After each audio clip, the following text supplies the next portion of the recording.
Well, the economy is just humming along, just like on a Vespa motor scooter, right? Yeah, maybe, maybe not. You know, we've all been talking about how things are papered over, quote unquote. And, you know, that's really like a nonsense term when you're talking papered over or the economy is fake.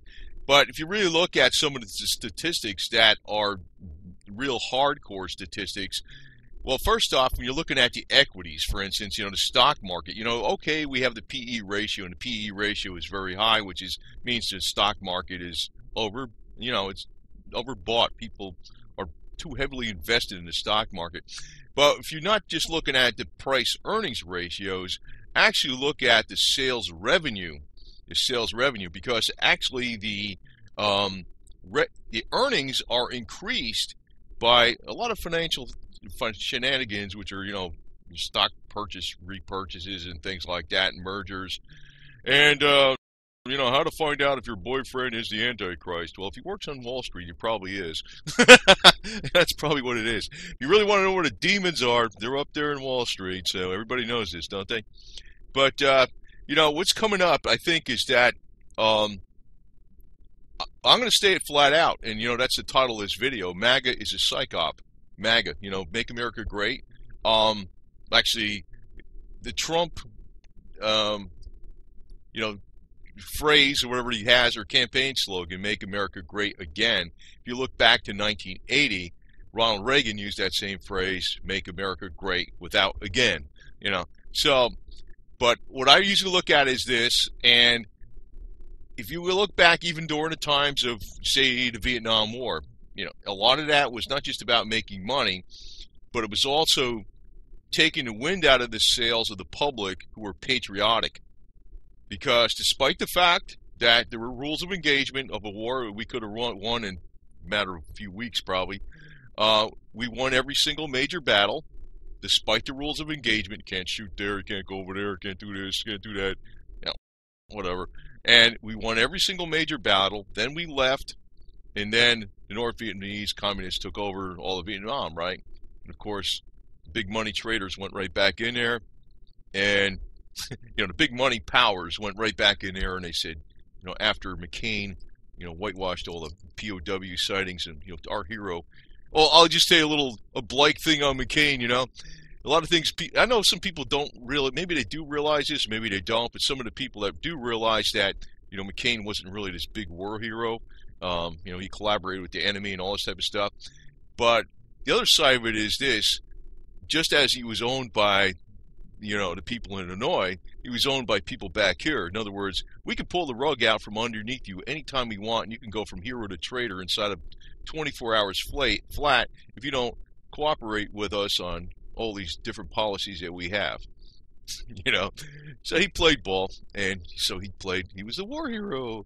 You know, that's how it is. You got the goods on somebody, you know. He would be a true hero if he went down and smoked by the media as being a traitor, because he went with us, the people. But anyway, but that's, you know, I also look at it like this: despite what people think about Trump and all this type of stuff, I know he's not really a bad guy, but I knew it was way. Well, I wasn't going to vote for the Wicked Witch of the West, but this thing with MAGA, he's totally owned too. I mean, there's certain elements, I think amongst the quote-unquote elite, there's groups of elite that can't stand other types of elite that are way overboard. So what you got a battle of going on is a battle of the elites. It's not really a populist battle with Trump as the leader. Get that concept out of your mind. It's not that way. Trump is he's actually a puppet of the elites too. He's a small minnow in a fish bowl of sharks. He's not, you know, he's got billions of dollars theoretically. You know, it depends on how you. Well, I know how he counted his portfolio. He used the market price of his properties, which, you know, you're not supposed to do. But I guess that's reality. But if you went to dump those properties on the market, would you get the cash? Yeah, probably not, because you can't dump all that stuff that fast, you know. I don't know. He's wealthy, but he is wealthy because he's playing ball with the other elite that are more wealthy than him. So when he's telling you this, you know, just like he was a promoter for like the WWF and you know, the Entrepreneur and all this. You know, there's people out there that are elitist that want to put America first, but you know, not everybody's liking that ballpark. But what they really put first is them. Okay, them. Okay. Now I want to reference this site again. This is from Deagle, Deagle.com. Deagle would not spelt like beagle. It's spelt with a D, but instead of LE at the end, it's EL, right? So anyway, here's the U.S. of A, and they keep changing this forecast. I remember it was 68 million population by 2025. Then it went to 64, and then it went to 53 or 54 million. And and right now, this is only 7 years away. So 2025, they're saying the population of the United States is going to be dropped by well over 2/3. I don't believe this, but then again, the basic trend might be there. If you look at what happened in the Great Depression, oh my God. What I think, though, possibly, and this is where, you know, if you're looking at like metals and things like that, and physical metals, what happens is with gold, there's an inverse relationship between a general inverse relationship, not on a daily basis. You can't play by this rule for day trading. You'd be crazy to especially you'd be crazy to try to day trade silver. You might make out, but most of you won't. But with the markets in general, there's an inverse relationship between the price of gold and the equities. So when the equities are really high, a lot of people are like, oh, okay, I'm going to stay with the equities, because they look at the trend and they see the trend's been going up, and you know, they say, oh, it's going to continue to go up because I looked at the graph, and the graph is past history. You know, that's not really how it works. You really want to know the future, so you got to call Karnak, and everybody thinks they're Karnak for a fee. You know, that's how that works. Yeah, I'm Karnak for a fee. Go invest with me. I'm a broker, and I'll get a cut out of your money. So actually, what they do is they pass the Series 6 or Series 7 test, and they, you know, they're like vacuum cleaners looking for people to invest with them, so they get a percentage. But you know, none of that stuff is guaranteed in the brokerage accounts by the FDIC. That's one reason why physical metals are good, because you don't need the FDIC. What you need is a good safe with a Claymore mine on it. So if anybody tries to tamper with it, boom, boom. Anyway, but here they got, you know, the United States population at below 100 million by 2025. What I'm guessing is about a year prior to Trump being reelected, the economy is going to take a serious nosedive, and he won't get reelected. And actually, the communist puppet they get in next time in 2020 is going to lead the country to a downward spiral. And all the people that said, "Oh, Trump was make America great," and look, then everybody's going to say, "See, he was wrong." You know, that's what they're going to do. That takes the wind out of all your sails. Now, my aspect is, I think we ought to start getting on with this old Confederate Constitution. And you can also, I know what's going to happen too with, you know, if you're looking for the future where it's going to actually make money during the, you know, the next Great Depression, that's probably going to be the greatest all-time depression of all time, not recession. It's going to be booze and women doing this. Anyway, that's what's going to, I tell you what, that's what's still going to make money. The alcohol and moonshine business is going to be running strong. When times are good, people drink. When times are bad, people drink even more. You know, that's a good business to be in, besides silver. Now, maybe there could be a colloidal silver booze drink. Maybe. I don't know. We never know. We never know. That'd be stuff where you're getting regeneration of stem cells and antibiotic capabilities inside your, you know, like Granny from Beverly Hillbillies, moonshine medicine. A little colloidal silver in there. Who knows? There could be a lot of, actually, you know, I'm more hot on this silver stuff for the medical reasons because, you know, I was reading Dr. Robert Otto Becker's book. It was actually research done in the 1970s where he was regenerating limbs on rats, which was supposed to be impossible to do. And he couldn't figure out why it only worked with the silver electrode with the microelectricity at a very low microelectricity when a silver electrode was placed by the severed limb, that it would grow back, but it wouldn't work with any other metal. What he found out, it was that the microelectricity combined with the silver was producing silver ions, and that was causing the body to produce stem cells in the quantity that was needed. I've been mentioning this on every one of my silver videos because Personally, I think this is more important.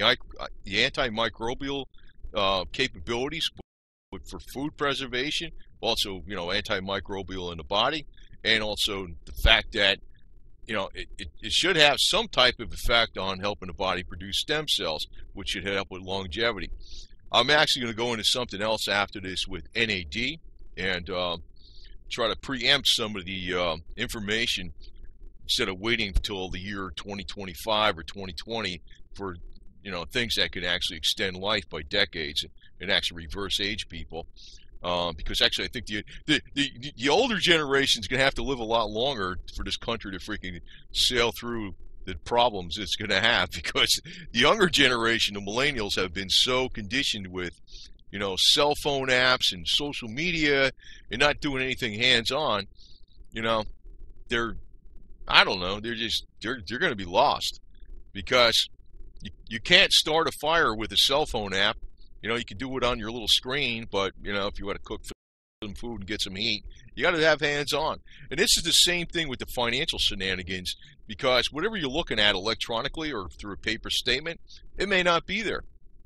Like I said, the brokerage accounts aren't guaranteed. The pensions also are in danger across the board. Now, maybe some pensions are more in danger than others, like New Jersey and Illinois pensions are in really bad shape. But that's due to pensions in general are in really bad shape because they expected a return of 6, 7, 8% over the upcoming years when these pensions were planned, and they've been having 0% interest rates forever now. So now, it's like they have so much left in them, so much steam left in them to, continue on. Now, there's a reason I'm showing the Eiffel Tower here, because, one of the things you can also look at when a country is going to go into a depression, or actually when a country is kind of in its heyday. First off, you'll notice that most large structures start during the time of, very good economic, outlook, and usually it's at the peak of economic outlook, and thereby, usually at the time that structure is completed, the economic trend has changed. You can see this, what happened with the Empire State Building was a good example. Like in the 1930s is when the Great Depression started, and the Empire State Building was still, not quite finished, and it stayed mostly empty up until the 1950s. But also, the largest structures in the world are also a general indication of where the financial and economic strength is. This Eiffel Tower in Paris was the largest structure in the world at one point in time. But when it was constructed, Paris was one of the, if not, one of the greatest. It was a superpower. It's France. It was a superpower. At the time, the Twin Towers were constructed. Now we got the Freedom Tower. Freedom. Oh, what a name.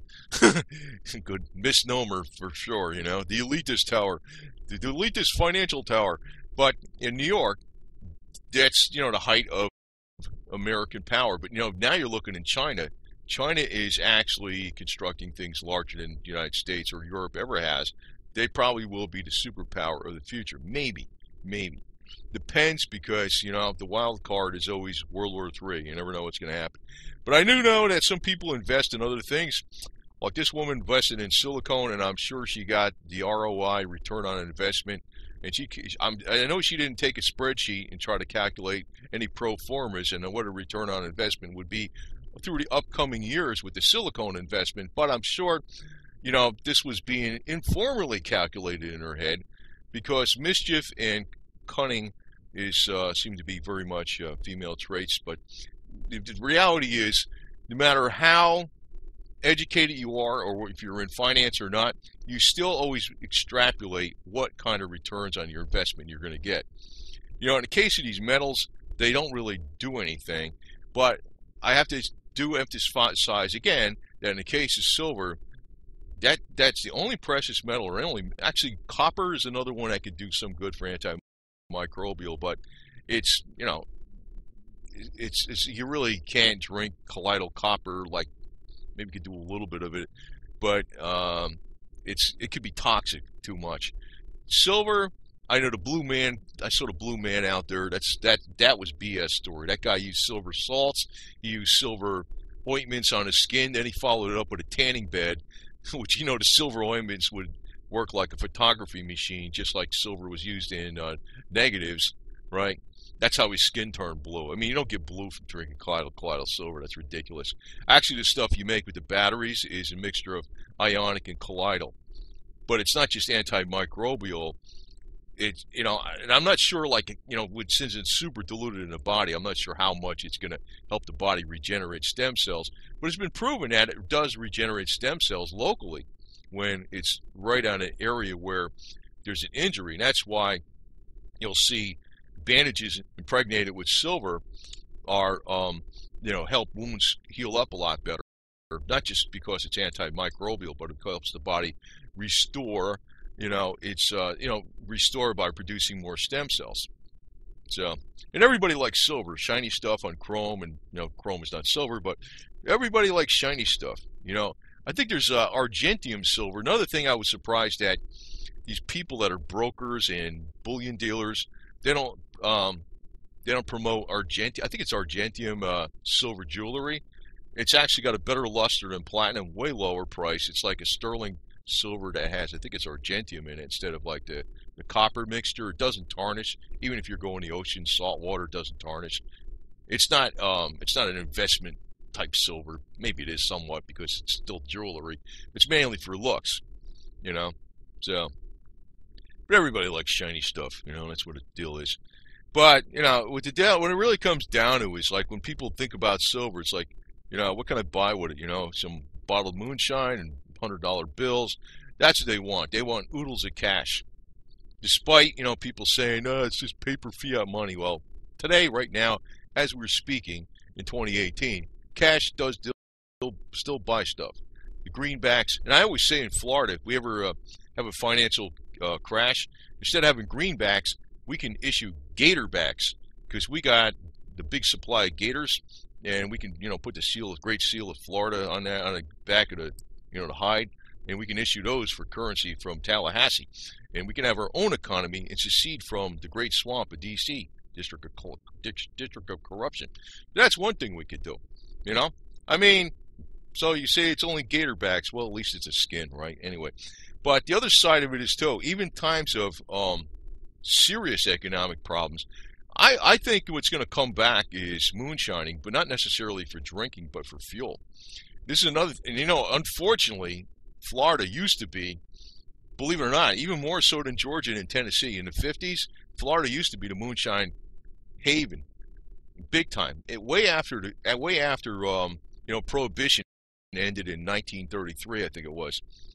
By the way, right before they ended Prohibition, that's when they pushed the national sales tax, national gasoline tax in 1932. In 26 states in the 1930s pushed the sales tax. Government will not go down. If your home values drop in half, they will increase your real estate taxes just to keep their butts in gear, in money. So a lot of times, what happened in the South, I know I'm going off on a tangent here, but it's like, you're thinking about survival stuff. What happened in the South during times of real economic distress, not only during Reconstruction, but also during the Great Depression, a lot of people turned to moonshining because it was, liquid cash, basically. You could actually exchange, you could buy, take a couple jugs and buy an old beater car for this damn stuff, but you can run your car on it. I'll tell you this, one very obvious fact, and this has been historically dead on accurate ever since, last 100 years or so. Since we've been using crude oil for fuel, whenever crude oil took a exponential spike upward in price, gold went up. And then when gold went up, silver started to follow. And then once silver got legs, very unpredictable legs, it would actually exponentially accelerate the rate of increase in price faster than gold and oil, and then super spike past both of those in percentage increase, and then do a radical crash. And normally when it goes up, it does in a very lightning bolt zigzag pattern, as you've seen before, in 1979, 1980, and also what happened in 2010, 2011. What, it goes up, and then you think that's it, and then it goes down, and when everybody's elated, that's when it gets dangerous. You're probably not going to catch the top, but you don't want to think about one thing. One of the cardinal rules is never put all your eggs in one basket. Never do that. Never do that. I know the bullion dealers would love you to do that, but that's. You never put all your eggs in one basket. You actually want to put your eggs in some things that are very material. Now, in the state of Florida, you're not even allowed to have one of these things anymore. That's crazy, unless you get some crazy permits.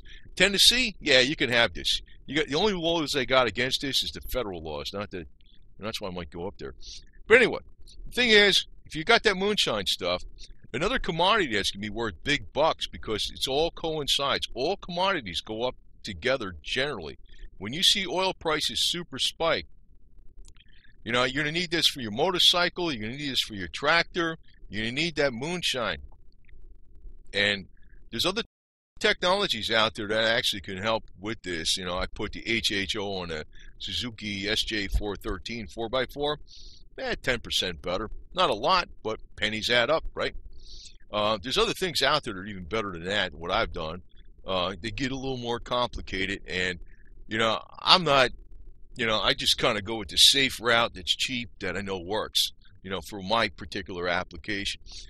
But if you were a person that was in a state that could produce fuel, you can also use this as a write-off too, because there's a lot of things you can write off as an agricultural enterprise when you're growing crops or making the fuel. You can write off a lot of different things. That's another advantage of this too. So you don't want to be all in one basket. But I do think that the real kickstart for the economy is going to be when people finally wake up and they get down and kickstart the damn economy themselves.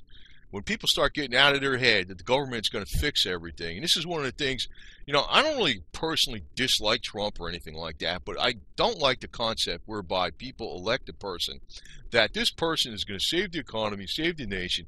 You already went from the concept, you just knocked out the concept of limited government and House of Representatives and balance of power, and the president's just supposed to enforce the laws. He's not supposed to do everything by executive decree. I know that all changed with Abe Lincoln.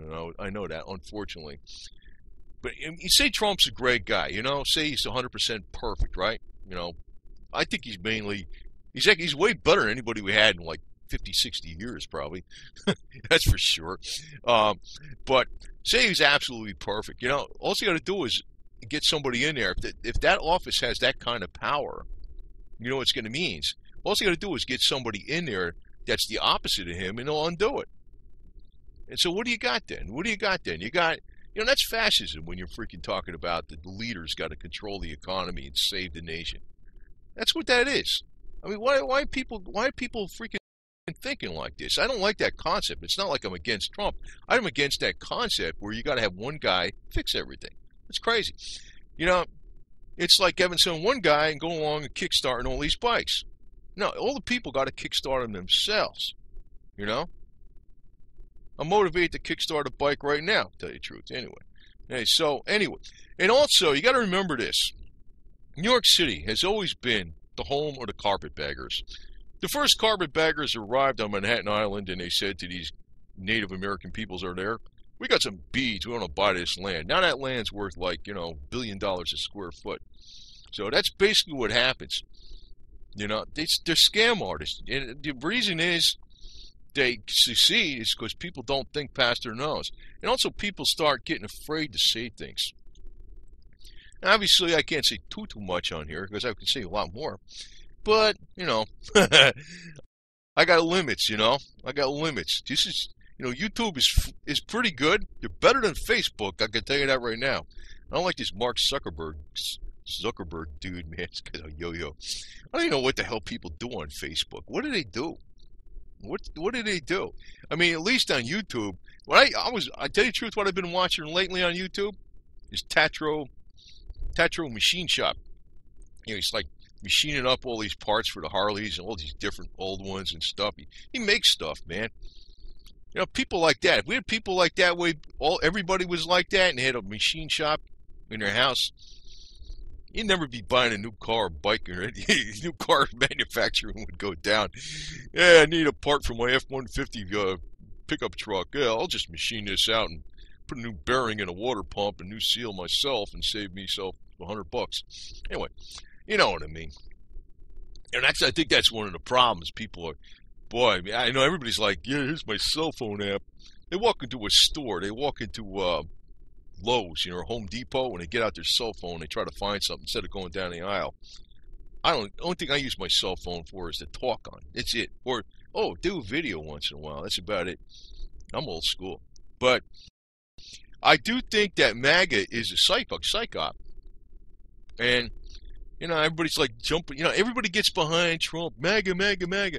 And you know what? They're going to try to replace the U.S. Constitution after this freaking thing falls out the bottom, the bottom falls out.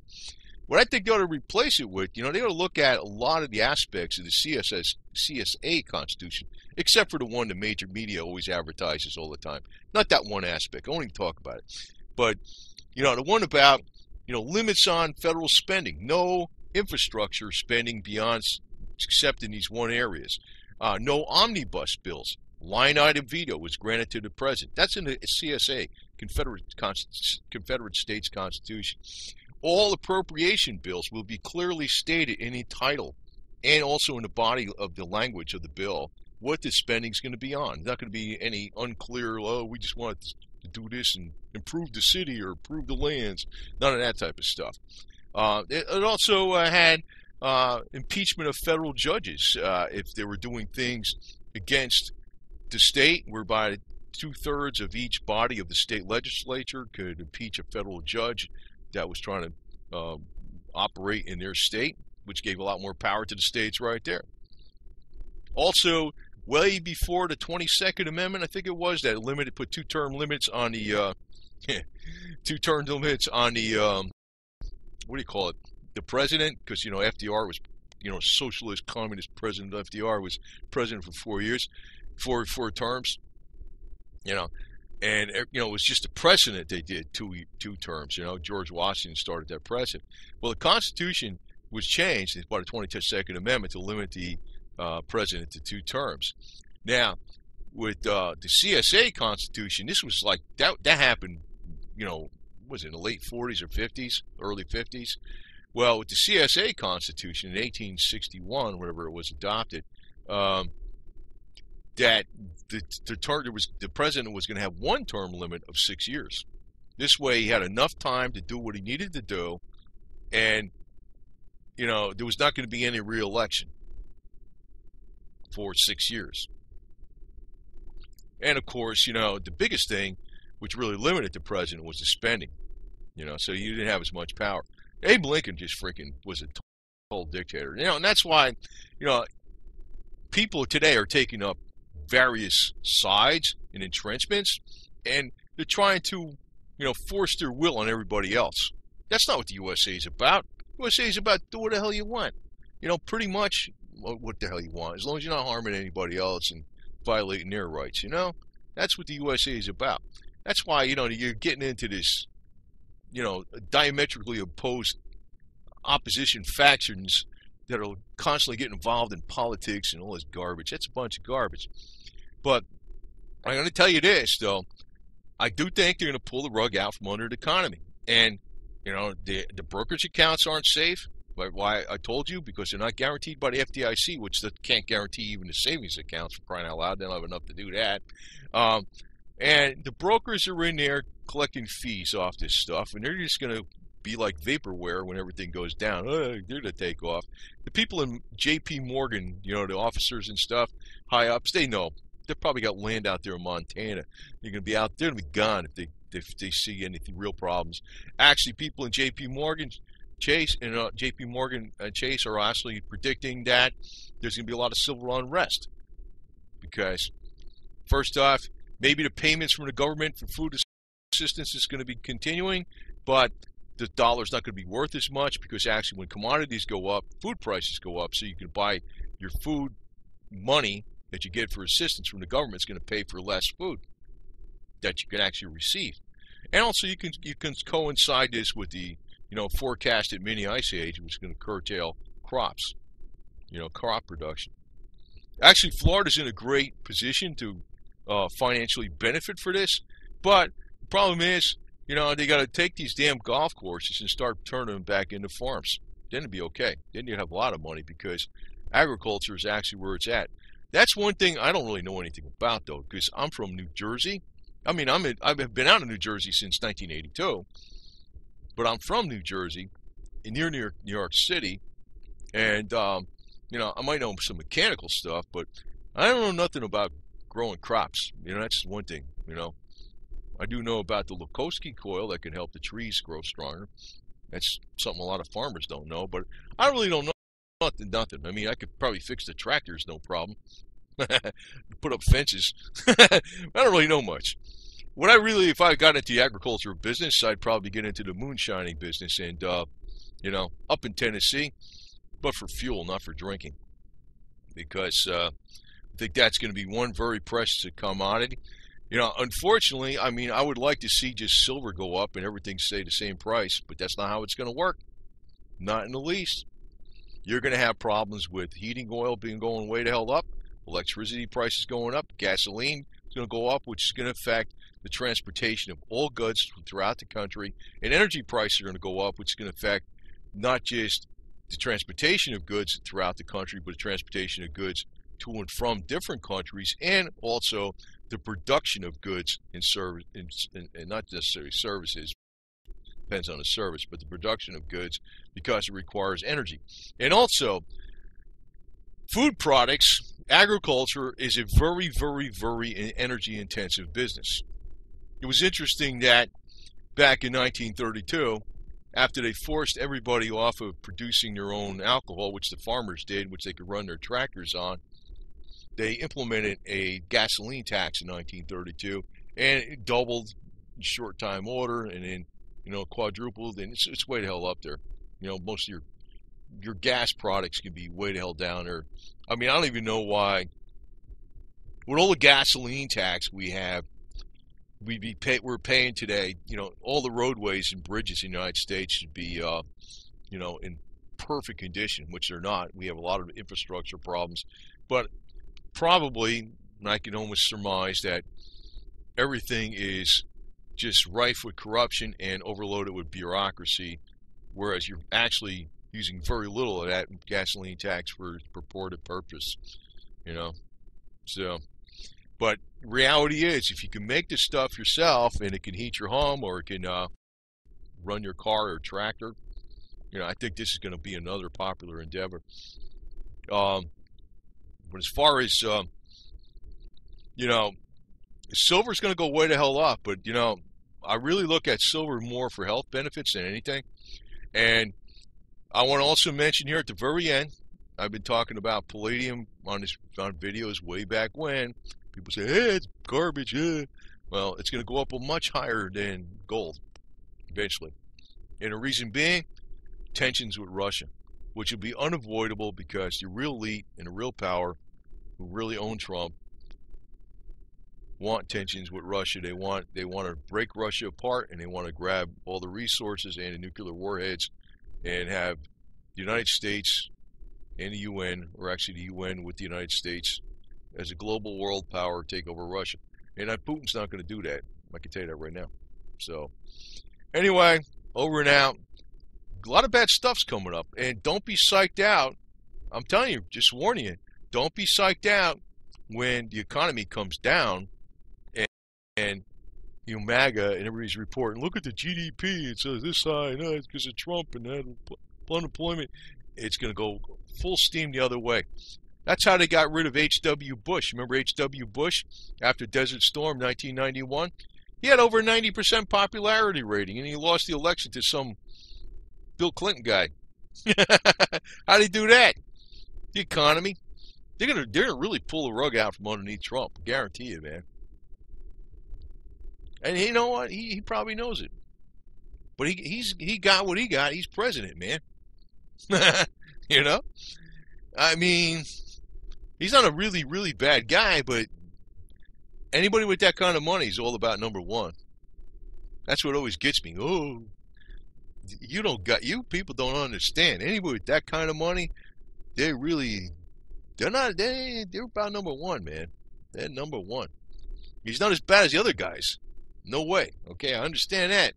But they're about number one. It's something he can't do nothing about. He's just going to deal. I mean, one guy can't fix everything, That's the way it is. So, for now, the Vespa scooter is scooting down the road just fine, but don't expect it to continue this way. And I'm telling you, I'm warning you again and again and again that MAGA is a psych op. I always felt it was. I always felt that the economy's going to get hammered way before Trump gets, the next election comes up for the president. And, if you're looking at the cycles, depends on how, it's usually 7, 8, 9, 10 years. 7 or 8 years past 2008-9 would be 2015-16. I was thinking maybe by 2017 the crash is going to come in and we'll see the gold prices go up. I had that on a video. Wrong. Okay, fine. But, it could be up to 10 years. So, it could be 2019 from 2009 or 2018 from 2008. But I think that we're on a long-term cycle, too, besides the shorter-term cycle. We're on the 60-year cycle, And we're also on a 200-something year cycle for empires. Now, we got a lot of things coming up. And, I don't want people to get psyched out. I want to use this as an opportunity to take many of the aspects in the Confederate States Constitution on limits of government and have that in place. And if they don't want to go for it, well, the South could just secede. We could be our own country again, The hell with it. Put our own flags up and all that type of stuff.